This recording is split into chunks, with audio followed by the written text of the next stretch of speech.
All right, it's time to talk about our waivers heading into week 8. It's really important week in and week out that you understand who you're putting your waiver claims on so you can get the guy that you need to do to be able to win a championship. This is the show that's going to help you do that. The first waiver we're going to talk about is going to be Hunter Henry. This is a guy that's starting to come into his own, right? Drake May, now that he has become the quarterback, I think he's using more of a safety blanket, and that's Hunter Henry. Just look at last week, what Hunter Henry was able to do against the Jacksonville Jaguars. 8 receptions, 92 yards, 0 touchdowns.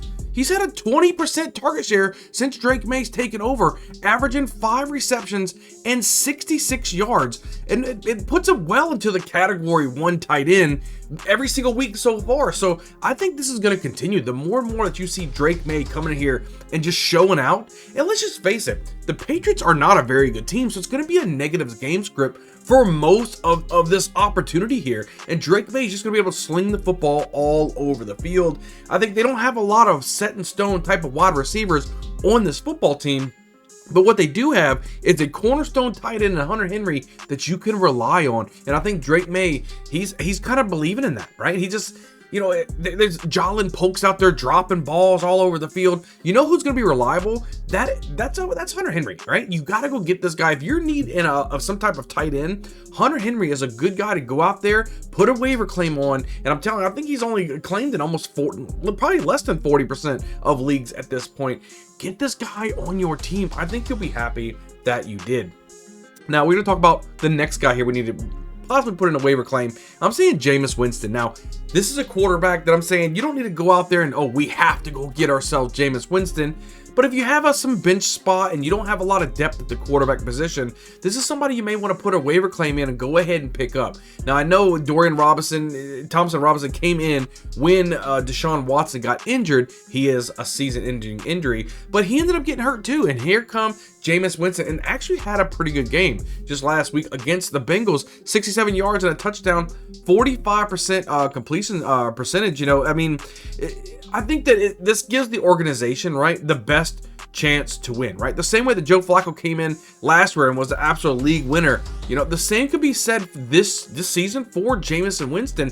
I think Jameis Winston can come in. He can sling the ball all over the field. You still got Jerry Jeudy out there. I think he's going to be really good. Cedric Tillman's coming into his own. And David Njoku at the tight end position. There's a lot of weapons out here that Jameis Winston can really kind of build upon, right? And be the quarterback that can be a winner down the line for you. I know Joe Flacco came in. He did have Amari Cooper. I get that. But I mean, even with this said, you know, and Jerry Jeudy and David Njoku, Cedric Tillman's really starting to play very, very well. I think Jameis Winston could be a great waiver wire pickup if you wanted to go out there and just get somebody and be happy that you have a backup quarterback. I think that's going to be great. Put a waiver claim in for Jameis Winston. Another guy here, right, that's really out there in a lot of leagues right now is Keon Coleman, right? And he had a dud the week before. This week he ends up blowing up, and having the Amari Cooper come over here to the Bills is really opening up Keon Coleman's possibilities. Last week you saw against the Titans 4 receptions, 125 yards, no touchdowns in that, but I mean, he led the team for 21% target share in week 7, right? Like I said, the arrival of Amari Cooper really should help him draw that second cornerback on opposing teams than not, right? So I think that just giving more opportunities. Keon Coleman is a freak athlete. He can do some great spectacular things down the field. We saw that over 125 yards receiving last week.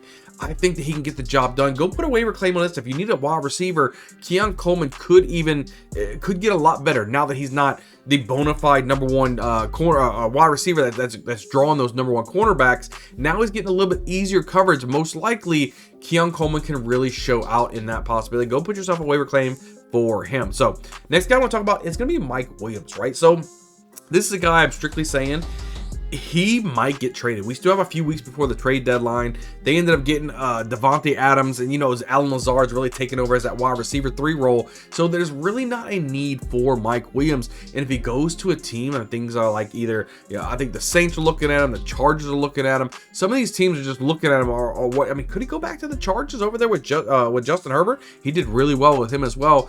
I think that can happen. I mean, last week it was kind of mediocre, right? Versus Steelers, 1 catch, 15 yards. But what I'm saying is I'm really just hoping that he gets traded. It could be almost like a lottery ticket for you, because if he becomes the number 1 wide receiver for a wide receiver needed team, I mean, you can get him almost for absolutely free right now. You can probably put in a $0 bid and grab Mike Williams off of waivers. Not a lot of people want him right now, but if he gets traded and goes to the right team, he's going to be a hot commodity. So I say get a little bit ahead of the times here. Go ahead and get yourself some Mike Williams. Be happy that you got him in the waivers. I like the situation for Mike Williams. I think it's a good waiver wire to go grab. Next guy I want to talk about here is Troy Franklin. I know a lot of guys are saying, hey, this guy's kind of washed up, right? This is a guy, it's a complete bust. He's not even getting on the field.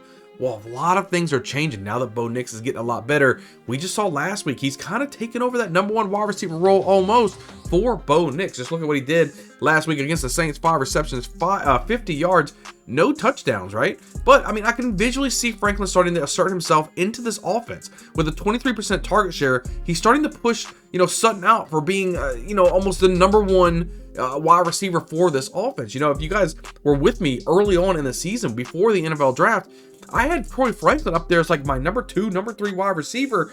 He was up there really high. I had him very highly rated. I like what I see from Troy Franklin. I think this could be an opportunity where, hey, you might be able to get some good stuff over here. And I think Troy Franklin could be special coming down the stretch. Something that you could use and make sure it's a benefactor for you. Go put yourself a waiver claim in for Troy Franklin. I think you'll be happy that you did.